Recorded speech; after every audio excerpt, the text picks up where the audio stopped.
BBG మీ నిజమైన సంపద. 21st century. Congratulations, gentlemen. Please come forward. జీవితంలో ముందుకు రండి. Start our session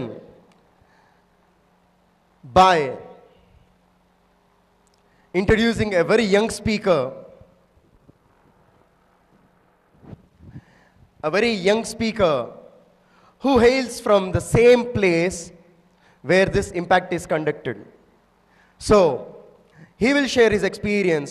He will share what his heart wants to say to you in the next couple of minutes.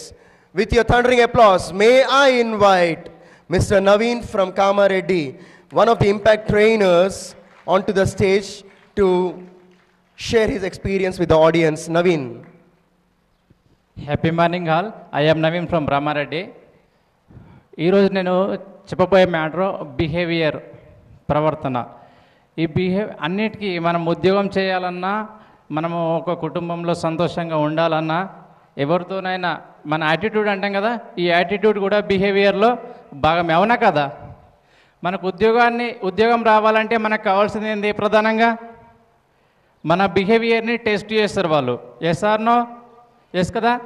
Okay, ఈ బిహేవియర్కి కారణమైన అంశాలని మనం మాట్లాడుకుందాం. ఫస్ట్ ఆఫ్ ఆల్ మన బిహేవియర్ మనం ఎలా మార్చుకోవచ్చు అంటే మనం ఆలోచించే విధానం ద్వారా మన బిహేవియర్ని మనం మార్చుకోగలం. అవునా కదా? ఈ ఆలోచన చేసి మనము ఆచరణ ఎలా చేయాలి అనేది కూడా ముఖ్యమే. అంటే ఆచరణ అనేది మన జీవితంలో ప్రధాన భాగం. అవునా? కాబట్టి మనము ఉన్నతమైన ఆలోచనలు కలిగి ఉండాలంటే మనము కొన్ని హ్యాబిట్స్ని కూడా కలిగి ఉండాలి. ముఖ్యమైన హ్యాబిట్స్ని అంటే రీడింగ్.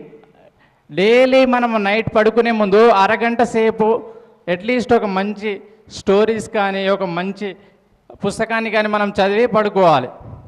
ఏమవుతుందంటే మనం పడుకునే సమయంలో అలాంటి స్టోరీ ఇన్స్పిరేషన్ని మనం చదివి పడుకుంటే రాత్రి మనం పడుకునే సమయంలో మన సబ్కాన్షియస్ మైండ్ రిసీవ్ చేసుకొని మన సబ్కాన్షియస్ మైండ్ మనకి ఒక ప్రోత్సహిస్తూ ఉంటుందన్నమాట.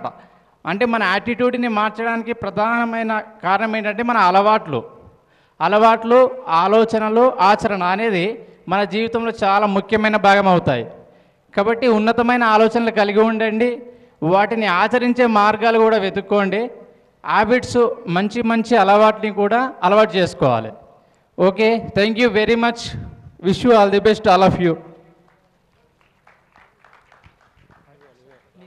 ఏమైనా సందేహాలు ఉంటే నాకు పర్సనల్గా కాంటాక్ట్ చేయొచ్చు. 9494262199. Once again 9494262199.